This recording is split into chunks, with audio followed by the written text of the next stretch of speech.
Alright mga idol, no? Mag-update tayo ng ating solar installation. Ayan. Yan, kita nyo yung mga idol, no? Ayan. Kung napapansin nyo yung mga idol, rotate ko lang yung camera saglit, ha? Saglit. Ayan mga idol, kung nakikita nyo naman. Ayan, September 9, 2024 yan na-install mga idol. Alright, no? Kita-kita nyo mga idol, working as working. Wala ni isang problema ang ating solar installation mga idol. Ganyan yan. Cheap wires yan kung sabihin. Pero grabe. Suwabing-suwabe mga idol. Ayan. Nasa 13.5 volts siya ngayon. 85%.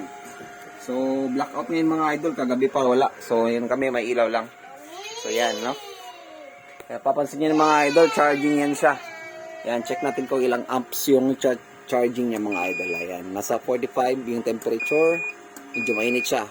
11.9 amps. Tirik yung araw mga idol. Ayan. Anong oras na ngayon? Naka 12.7 siya. Ayan, no? Naka 12.7. Sometimes 11.5. Kung mapapansin yung mga idol, ayan. Tirik yung araw. Ayan, tirik na tirik. You know? Sobrang ganda ng panahon. So, magandang harvest ngayon. Ayan. Ito yung sinusupplyan yung mga idol, no? Ayan. Supplyan siya. Pumunta doon. Ayan. Yan. Yun ang sinusupply ng ating solar mga idol. Itong buong bahay. So, ayan, no? Kung napapansin yung mga idol, maganda yung harvest. Ayan. Meron tayong 12.3 na amps harvest.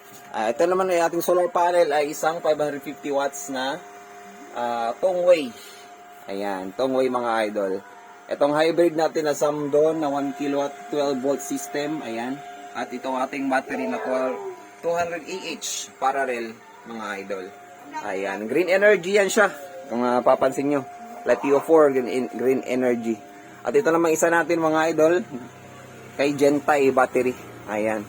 So grabe mga idol, swabing-swabe siya, no? Sulit na sulit sa harvest. Yan. Hindi na siya maakyat ng 13 kasi ang maximum niyan 15 amps ata. Yan, no? Yung contour hanggang sa 13. Observe ko na sa 13 lang siya. Ayan, 13. Minsan 12.9, 13 amps yung harvest. Ayan, ano? Ito naman yung total kilowatts na harvest. At yan yung harvest ngayon na 429 watts. So, ayan, no? Yan, meron tayong 550 watts na solar panel Tongwei brand. Ayan, mga idol. Ayan, no? So, kung napapansin nyo, meron siyang 430 watts na harvest, no? Napakaganda. Or 36, hindi siya pumapala ng 500, hindi lang ako sure kung may problema ba o ganun talaga, no? Ayan, pero swabe naman mga idol, nakakapag-charge naman siya. Ayan. And continuous load tayo mga idol, no? Continuous load. Hindi yan na charging lang. Ayan, no? Bukmalo siya ng 441. Ayan, ngayon mga idol, kung i-observe natin kung ano yung load ko, kung tatanungin nyo naman, no? Load ko ngayon mga idol, 24/7 piso wifi, 2 laptop, charging ng mga cellphones, ayan.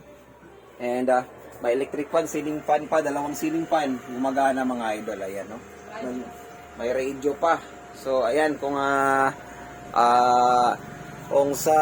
gusto niyo ng budget na solar mga idol, direkta lang kayo sa hybrid ni Samdon mga idol, ayan.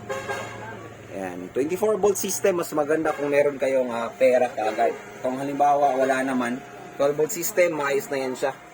Una mo na sa 100 battery, 100 EH, dagdagan nyo na lang isa. Ayan, no? Ayan. So, ayan, no, mga idol. So far so good. September 9, 2024. Suwabing-suwabe pa rin mga idol. Ayan. Check. Ipakita ko sa inyo yung parameter. Ito pala yung wirings ko mga idol. Pasensya na. Yan lang afford ko sa wiring kasi I'm short yung pera ko nung nakaraan. Pero okay. Kung ipapansin nyo, kompleto naman yan. Yan, meron tayong 40 amps. Meron tayong ayan, DC na 20 amps. Yan, sa solar yan siya, no? Ito naman sa ating 40 amps. Tapos meron tayong 125 amps na DC breaker ng battery, mga idol. Ayan. So, yan. Yan, yung pilang series, pilang parallel ko na wire, ito, yan, number 12 line mga idol. Yan, number 12 na wire yan, since na wala na akong extra wire para i-parallel dito, kasi short na nga sa budget, ayan.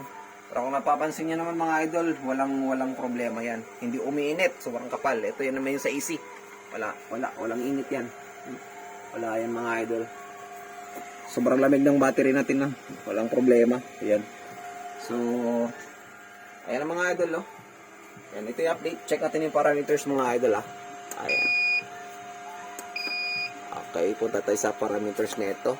Yung naka 6 hertz yan.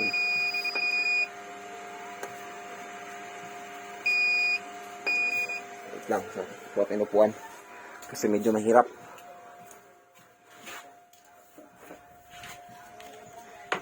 Ayan, no? So, check natin yung parameters nito. Sa gustong ito, kitang-kita nyo naman mga idol, no? Ito idol, itong isa na to, breaker to ng ating AC charging. Ayan, kung mapapansin nyo, meron tayong AC charging sa baba, no? Ayan. Ginagamit ko itong AC charging mga idol kung palubat na yung battery at saka wala lang supply galing sa araw mga idol, no? Kung makulimlim buong araw at saka palubat na yung battery, ayan, ginagamitan ko siya ng AC charging. Ito yung maganda sa hybrid kasi meron siyang AC charging. Meron namang mga inverter na may AC charging kahit hindi siya nakakuan, pero separate yung SCC niya. Ito kung may SCC na siya na 40 amps. So ayan, tingnan natin yung function niya sa parameters. Ayan, no? Yan.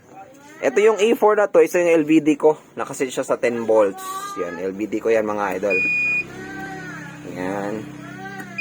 A6 14.0, 13.8, 60 Hz, 230 volts. A0 D3, yung D3 na yan, ibig sabihin solar, battery priority yan, no? C3 naman, ay charging na ng AC na 15 amps, mga idol, ayan. Etong 14.6, ito yung cut-off voltage ko, at saka, ito yung full na. Kasi since LiPo4 na tayo, ginawa ko siyang 14.6, and ito na yung floating na niya rin, 14.6, mga idol. So, ayan, oh, maayos naman, walang problema, wala ka error. Ayan, oh, kit niya yan. Meron tayong 20 amps. 20 amps na DC papuntang solar, yan may tube yan na ginamit ko. Tapos yung sa AC natin is 40 amps mga idol. Ayan, meron tayong sa DC naman na 125 DC volts sa ating battery. Ayan, no? Ito yung wire na gamit ko from battery. Ayan. Tapos ito na yung ginawa ko since wala talaga akong choice mga idol. Kung mapapansin nyo, number 12 lang yan, parallel sa isang battery. Wala namang init, wala rin akong mapansin. Wala rin akong makitang problema sa mga wires. Yan, kahit tinawakan ko yan, wala yung init. Wala yan, wala. Maayos yan. Ito lang, ramdam ko lang yung init dito sa kanya. Kasi normally, nagcha-charge naman. So, kaya mainit talaga yan, no? And, no? So far, so good. Isang buwan na siya mga idol. And next month, update natin kung anong possible na mangyari. Kung same pa ba yung quality niya mga idol, no? Ayan. So, sige na sa mga gustong gusto mag-invest sa solar mga idol, kung gusto niyo pang bahay lang, eto, swak na swak. Dalawang LiPo4 na battery, kung kaya niyo mag 24 volt system, bigla ang bili, mas maganda, no? Nasa 40,000 to 42,000 yung gastos nito mga idol, lahat. Kasama ni mga wirings niya. So, yan, no? Sige. Ayun ang bahala umusga mga idol, and God bless sa inyo. Ayan. Salamat sa panonood. Mabuhay.